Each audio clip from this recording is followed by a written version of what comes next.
You are listening to the Drink Less Lifestyle podcast with Dr. Sherry Price, episode number 85. Welcome to Drink Less Lifestyle, a podcast for successful women who want to change their relationship with alcohol. If you want to drink less, feel healthier, and start loving life again, you're in the right place. Please remember that the information in this podcast does not constitute medical advice. Now, here's your host, Dr. Sherry Price. Well, hello, my friends. How are you today? I hope everybody is having a great week. And for me, I'm super excited. I've been preparing for my upcoming retreat, which is at the end of September in San Diego, and I cannot wait. So as I'm putting together the agenda, the workbooks for this awesome, intimate, and epic event for the ladies, I am diving deeper into research on what drives human behavior. Because that's essentially what over-drinking or overeating or doing anything that we don't want to be doing, any action that we're taking that we don't want to be taking, we want to change our behavior. So taking different action, right, means we just want to change that behavior, whether it's drinking less, eating better, eating healthier, exercising, whether it's to lose weight or just to tone up or to get in shape. We know that one thing about human behavior is that it's not just about setting a goal, right? Setting a goal in of itself doesn't cut it, right? Think of the things that you've had goals, right? And you've set a goal and you didn't accomplish it. And I'm sure you have plenty of examples in your life where you have set a goal and you've achieved it, right? So it's not just the fact of setting a goal. And I think for a lot of people, they think that's where it stops. I'm just going to lose 10 pounds. I'm just going to drink less. I'm just going to drink 4 drinks a week, right? They set a goal. But we know just setting a goal isn't the thing that actually transforms human behavior. What I think setting a goal does is puts a stake in the ground. It says, I want this, right? Which is great. It tells you what you want, what you desire, where you're going, but it doesn't necessarily tell you the path to get there. And so what's more important is not just setting the goal, but actually creating the path to get there, and the path that actually leads to the desired human behavior change that you want. So I think we can all agree that setting the goal is not actually what gets it done, right? It's putting a stake in the ground of saying, I want to go here, but it's not the thing that's going to get you there. So as I talked about in last week's episode, is that resilience is one of the keys needed in the process of getting to the goal, right? So it's a key strategy to have when you're in the process of getting to the goal. And so we're talking about the 3 steps to growing your resilience this month inside of Epic U, as I mentioned, and we're practicing that inside of Epic U now. Because without resilience, I will tell you there's no game to be played, right? You can set the goal, keep saying, I want to lose 10 pounds, keep saying, I want to lose 50 pounds, keep saying you want to drink less, but you're not doing anything about it. And my guess is your brain's just beating yourself up saying, when am I going to take the action? When am I going to actually do this? Instead of just saying it over and over again, month after month, year after year. Now, when you develop resilience, right, you're developing part of that pathway, part of that process that's going to get you the change that you desire. So we know that resilience is integral in the path towards changing human behavior. And what we know about progress, and we can all attest to this in different areas of our life, progress is not a linear line. It means it's not just this direct, straight line up. Because you know of any goal you've had, there's always times when you're not constantly progressing forward. That's why they have the saying, 2 steps forward, 1 step back. One day you make extensive progress, maybe the next day you don't make any progress, right? But over the course of time, you can see the trajectory of the line is going in a forward motion. It's going upward. You are changing. You are getting progress. And this happens in any area, in any context of life, right? If we think about who won the Super Bowl last year, we know the LA Rams won and they got to their goal because all NFL teams want to win the Super Bowl. It is a goal of any NFL team. However, if you look at their record, you will see that they didn't have to win every single game to go on to the Super Bowl, get in the Super Bowl, and to win the Super Bowl, right? It's not this perfect record. If you look at how they finished the season, they finished at 12-5, right? 12 wins, 5 losses. So they had setbacks and they still reached their goal. So we can see that even in football, right? It's very reflective of human growth and transformation, exactly the same. In fact, it's never perfect, right? And we talked about that on a previous episode. It's not ever about perfection. It's not this straight line, right? In a linear process. There are times when you are charging ahead, getting huge gains and wins. And there are times that you're not. Right. And we talked about how it could be a loss, a setback, an injury, people that go on to win a gold medal at the Olympics. It's not that they go to and attend each and every practice, nailing it and killing it and up-leveling every single time. No, they fail, they fall, ice skaters fall, they crash, right? They learn that it's not perfect. So winners know that they have to shake off when things don't go right? They get up, they shake it off, and they're back in the game. But when you stop failing to get up, when you stop thinking like a winner, you become hard on yourself. You start beating yourself up. And when you start beating yourself up more and more, it's going to prevent you from taking forward action. And that this is what causes people not to be a winner and to be a loser, right? Not get their goal and to stay stuck or to regress and keep regressing. And many people have setbacks in their life. And actually, that's one of the reasons they turn to alcohol. They drink to cover it up. They drink because it's painful to have a setback, especially if they're beating themselves up over it. And so they want to cover up their feelings of disappointment with alcohol. Oh, just have another drink. Oh, it'll feel much better if I have another, and I have another, and I have another. Because if I'm hard on myself, I want to escape that. I want to numb out from that. Now, some people might tell you, oh, that's normal. That's expected.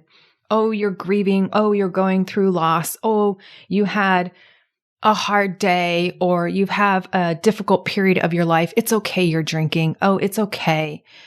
And I say, really? Because that kind of encouragement to keep doing things you don't want to be doing is not going to be very helpful. And now we're normalizing it. So anytime we want to up level, right? That means go towards human growth. That means go towards transformation. That means I want to be behaving in a different way than what I'm currently doing. We know that we set a goal, and then we know that we have to follow a path to get there.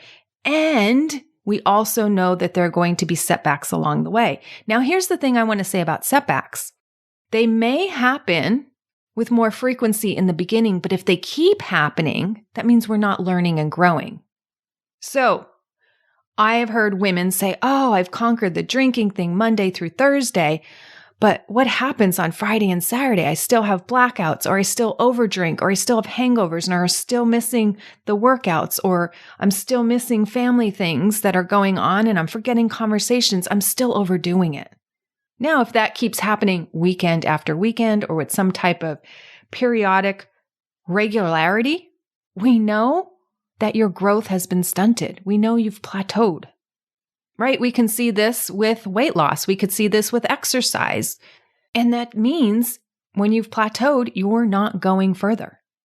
It means you're not continuing to get the growth that you want, to continue to get the human transformation that you want, to continue to change your behavior. Contrary to that, if you're overdoing it, episodes with drinking lessen over time. They become less frequent. They're not predictable, meaning it just doesn't happen every weekend with the same regularity. Then you know, if they're lessening, that you are acquiring skills that make this behavior permanent. So we know slip-ups will happen, and we know that they are more frequent in the beginning. Now, if they keep happening over time, we have to consider that there's more growth or more learning that needs to occur, and we just don't have the skills. So in my life, it's rare that I overdrink. Now, the first year I was learning these skills, it wasn't so rare, right? I had more frequent slip-ups. But now it's very rare because I realized I wasn't just drinking for fun and pleasure. I was drinking for problems, and I wasn't willing and knowing how to look at the problems, and I didn't know how to solve them. And then I learned how to. And so because I'm living what I consider my best life means I'm able to keep it in check. And if I'm not able to keep it in check, and if for those of you that are not able to keep this in check, then it gets chucked, right? If you can't keep it in check, chuck it. Because I'll tell you, any addiction, anything that prevents you from having the life you want, why would you keep it around? So one of the concepts I'll be discussing at the retreat is more an advanced concept of really looking at why people unconsciously stunt their own progress in life. So they make good progress, they get some change, but they just can't seem to bust out to the next level. And as I mentioned, the thing that really prevents you from getting to that next level is when you are beating up on yourself. Another thing that will stunt your growth is not acquiring skills to help you get to the next level, right? You followed a path and that path got you here, but now you need a new path to get there, right? So what got you here may not be the same thing that gets you to the next level. So we look at an example. Say you want to tone your arms and you haven't been lifting any weights or really exercising. You've been pretty sedentary. So to start toning your arms, you pick up 5-pound weights and you do the weight exercises with these 5-pound weights for a few weeks or a few months, and you're liking how the effect is taking shape in your arms. Your arms aren't as flabby and wiggly and jiggly, right? There's a little more definition to it. However, you would like now more tone and more definition. Well, if you continue to use the 5-pound weights, you're not going to get to your goal very fast, if at all. If you want different results, then you pick up a different strategy, and the strategy becomes pick up 10-pound weights or 15-pound weights, right? You move on. So obviously that makes sense in this scenario, right? So you want to take this to other areas of your life. But what I see a lot of people do is to continue to rely on what got them to where they are now, yet they want different results. And I talked about this in my story, right? My first coach helped me reduce my drinking by 50 to 70%. I had a 50 to 70% reduction. It was wonderful. And I felt amazing. And then guess what? My body got used to that amount and it was like, wait a second, now this feels like too much and I want to change my goal. I want to drink even less. And now I had other goals that surfaced. I was following a drink plan, a written drink plan for months. I wanted freedom from that drink plan. I wanted to be able to take it or leave it. I wanted to think about alcohol so much less than what my brain was doing. So I noticed I wanted even more freedom from alcohol with my thoughts, with writing it down. I wanted more freedom from that. Well, guess what? I needed different tools to get there.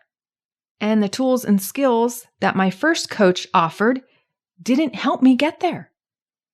So I learned from other coaches. And by doing this, I'm able to bring those tools and skills into my practice. So as I get better, the people I help get better, right? They have a more plethora of the tools that they can use. Now, I talk about a few of the tools here, like the Think, Feel, Act cycle, the drink plan, but we use so many other tools in the program, depending on the results that you want. And now I'm working with a coach and learning how to become a world-class coach where you get the life that you want. And since I started working with her, right, it's really up-leveled my skill. It's really up-leveling the results I'm getting in my own life because I want to lead my heroic life, and there's nothing stopping me from getting those goals. And so I am literally programming my subconscious mind these days to see possibilities and solutions to follow my dreams instead of seeing obstacles and being weighed down by my past, right? Clearing that emotional clutter that I've talked about on previous episodes, in addition to doing other exercises that are really helping me solidify to change my subconscious programming. And here's the thing, I've been doing so much work in these past couple of weeks that I'm noticing more setbacks, because as I level up and I move my set point to what I'm willing to tolerate, and I move my standards, right? And I'm morphing into this new state of being, guess what's going to happen? There's going to be changes that I'm making, and then I'm going to slide back. And I'm going to institute more change, and I'm going to slide back. And while I see growth, I'm sliding back. I was just sharing with the ladies in my membership of the new standards I now have that I didn't have prior. And in working with these new tools and up-leveling my life, I'm noticing the humans in my household are also up-leveling. And we were joking about that on the call, like, my goodness, when you up-level and you raise your standards, the people around you feel it, sense it, and that gets them moving to up-level for themselves. And I'm noticing the shifts it's causing in them because of the work I'm doing on me. Now, I am up-leveling, but I will tell you, I am noticing way more setbacks. And this is exactly what happens in growth and transformation.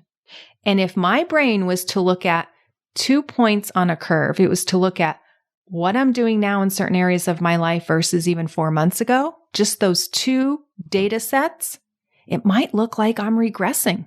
My brain might interpret this as, Sherry, you are failing. But when you look at it as a continuum, right, when you connect all the dots in between, I can see that there's growth and the curve is going up. So I wanted to share those stories with you and those examples to highlight what drives human behavior, and particularly what changes human behavior. And one of the ways you can get faster change in behavior is by having an approach-based mentality versus an avoidance-based mentality. So when you are living in a way where you are approaching your goals, you are looking at what you want to achieve, and you are going after it, so you have this approaching your goals, approaching the life you want to live, you know what the byproduct of that is? Not only is it more likely that you're going to achieve your goals, it's that along the way, you feel happiness, contentment, and joy. And what the data shows for most people, once they hit their adulthood, right, beyond 30, 35 years of age, is that we tend to start living towards an avoidance attitude or avoidance motivation. We become more motivated to avoid things than to go after things. And this is how many people are subconsciously living their life. They want to avoid feeling the stress of work. So for example, if you want to avoid feeling overwhelmed or avoid feeling the stress of work, you run to alcohol. To avoid feeling the disappointment in your life, you run towards alcohol, right? So this avoidance attitude leads us to more pain and doing things that give us immediate pleasure, like drugs, alcohol, sugar, all the things, because we want to avoid the real problems in life. And so when you overdrink or overeat or overdo social media or Netflix or whatever, you're only actually making the problem worse because you're continuing to avoid the real issue. Right? So you know my story, case in point, right? Where I couldn't face the real problem of my child's diagnosis and how to deal with it and how to manage it. I took her to all the experts and I tried to outsource that as much as possible. Now, I'm not saying outside experts and pulling in people isn't appropriate. It is. But I was reluctant to change my ways in order to better help her and adapt. Partly because I didn't even know I was doing it, and partly because I didn't think I had that much of a role, but boy, was I wrong. So if you're drinking to tolerate something in your life, right, and not make it better, essentially you're avoiding it. You're in that avoidance mindset. And many people drink to push the real problems away. When you find your spouse annoying, or when you find your child annoying, or most of your children annoying, if not all. Maybe they have a personality disorder or a diagnosis that you just haven't helped them best navigate the world and you to navigate your relationship with that person. Or maybe you haven't launched the kids successfully from your home and they're still in your house and you feel it's beyond time. This just happened with one of my clients where we had to work on empowering her so she can launch her son at the age of 30 to move on and live his heroic life. Instead of avoiding it, you approach it. You're eager and you're driven to go after your goals when you're living in that approach mentality. Now, you know there'll be setbacks, but that's part of the game. You're not actively involved in numbing out with meaningless activities that don't get you towards your goal. They just take you further away from your goal, right? Like over drinking just chips away at our life, little by little, sometimes in big chunks by big chunks. And ultimately, it prevents you from living the life you want and getting the life you want. So many women come to me not really wanting to give up the alcohol, but they are like, yeah, I have to give it up because it's getting in the way of me losing weight. So their real goal is to lose weight, and a secondary goal is to control their drinking. Great, let's do that. Because as you age, it's hard to be a chronic drinker and have a slim body, unless you pick up another destructive habit like an eating disorder. So I want you to see that avoidance of your problems will only cause more problems, and particularly more preventable problems, right? They don't have to be problems. We don't need an overdrinking problem. We don't need an overeating problem. These things can be solved. And here's what's so powerful. When you are in that approach mindset, you go after what you want, you get it faster, and it drives you to keep going. Not only that, your mind is focused more on solutions than what's not working. And when your mind can see more solutions, it starts to see the world differently and it starts to implement those solutions. So your mind expands and you begin to seek to understand instead of seeking to avoid. Overdrinking is a classic avoidance activity. And when you avoid your feelings and you avoid your problems, you are not making space to open up yourself to solutions. You're becoming more narrow-minded. And your brain just becomes more and more focused on alcohol and just give me more drinks. So what are you avoiding in your own life? And what if you flipped the script and focused on what you wanted? And you had that approach mentality, that approach attitude, that approach mindset. Because the truth is, nobody wants to be an overdrinker. It's not attractive. It's not healthy. And quite frankly, it's ugly when people drink too much.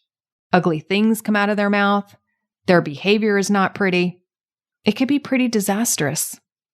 Now flip it to the approach mindset. Now you start seeing the good and how it will change your life for the better. Whether it's losing weight or drinking less so that you can have and live the life that you really want. One that you don't need to avoid or escape from. Now, you know my philosophy. Drinking is just one part that needs to be changed. There are other changes that need to happen that I help my clients get because drinking less means that the problems will start to surface. And so we need to rid your life of those problems. And the beautiful thing is when you have the approach mentality, you want to remove what's not working. You want to get rid of what's holding you back. You want to get rid of anything that's in the way of you getting your dream life. Just like with that one client, she wanted her son out of the house, living fully independent, gainfully employed, able to make a rent payment, and living on his own. Of course, he's an adult. That's what any mother would want for their child. And she wanted peace around this. And so we got it for her. He's got a great job, great salary, living on his own. And it came from that approach mindset, going after what you truly want because it gives you the heroic life that you want. And you get to stop playing the crappy game of avoiding. Because when you live your life focusing on what you want to avoid, the byproducts from that style of living are resentment, sorrow, bitterness, and pain. And my friends, I will tell you that's living a life that's squandered. And of course, it doesn't feel good. It can't. And you wind up wasting time and money and potentially sucking down more booze because it's not anybody's definition of a heroic life. And this is exactly what happens when you're living with the avoidance mindset. So what you need to do is to drop the avoidance mindset and now work only in the approach mindset. That makes you feel alive. Not only that, you start getting your goals and you start killing it and crushing it. And it brings a new energy into your body. It brings an energy into your life. And this is what I want for my life. This is what I want for your life. And I'm teaching these advanced tools at my retreat as well as in my coaching practice. And I want you to try it for yourself. Live in that approach mindset and watch your life get better and better. All right, my beautiful friends, have a delightful week, and I will see you in the next episode. Thanks for listening to Drink Less Lifestyle. If you're ready to change your relationship with drinking now, check out the free guide, How to Effectively Break the Overdrinking Habit, at sherryprice.com/startnow. See you next week.